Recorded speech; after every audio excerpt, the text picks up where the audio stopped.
Well, to take a closer look at Argentina's economy, I'm joined by former Argentine ambassador to the US, Cecilia Nahon. Thank you for joining us. Thank you. Hi. So let's take a look now. We saw this huge spike in the interest rate to 40%. Inflation is rising and the peso is falling. What are some of the factors that to this point with Argentina's economy?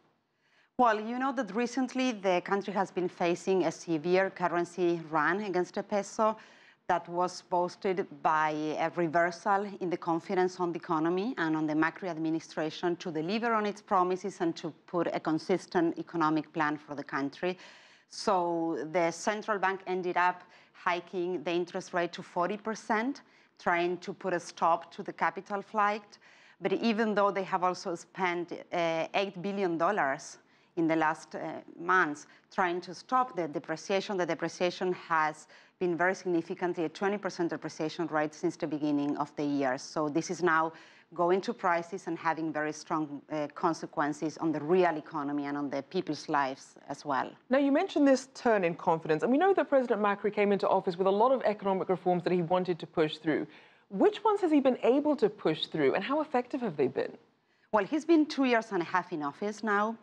And my view is that he wasn't able to successfully face the challenges that the economy had, but in fact, he deepened the problems that the economy had. After this period, inflation rates are even higher than what he inherited. Unemployment is higher. The debt has been growing in a very unsustainable path. Social tensions are there because he has been putting in place a very regressive economic reform platform, which now, going to the IMF and with all this currency run, I think that it shows the failure of the program for Argentina's economic development and sustainability. And we know there is this bitter taste from the last time that the IMF tried to help about nearly 20 years ago. And admittedly, the organization has said that this had actually prolonged and deepened the crisis. So how might this situation be perhaps either similar or different from the last time the IMF stepped in? Well, it's not only the last time, which was the more critical one, but there has been standby agreements with the IMF in Argentinian history 19 times. None of these agreements had a successful ending. So I think there are good reasons for Argentines to be so skeptic about this. And this is, in fact, the reason why the Macri government has been trying to avoid going to the IMF. Until the last-minute decision, they made a decision overnight.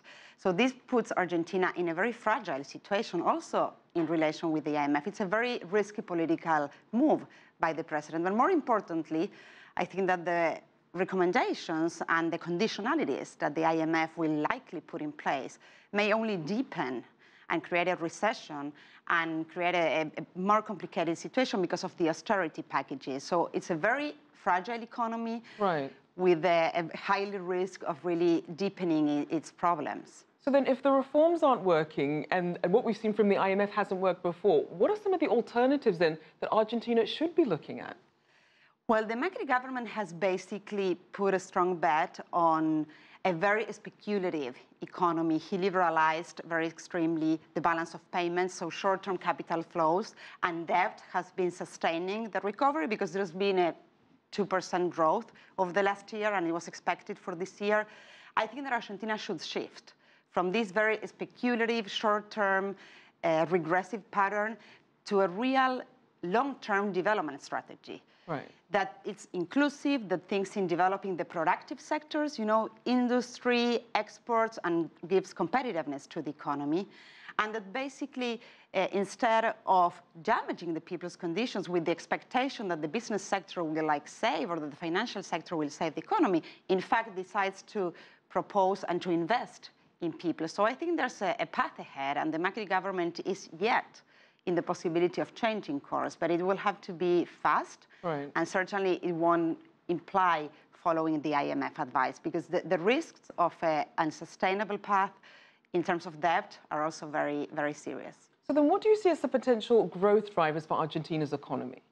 Well, Argentina has a very strong industry for being a developing economy. It has an industry that has been one of the most important in the region. It's a country that has the chances to add value to its very rich natural resources and has also a very important middle class that can be a strong push for economic growth, and that in fact has grown during the previous period strongly. So I think that it's not only an issue of a good plan in terms of economic and long-term, but also it's an issue of investing in the country's resources and adding value for a competitiveness plan in the world. All right, well, thank you so much. We'll have to leave it there. Cecilia Nahon, former Argentine ambassador to the US.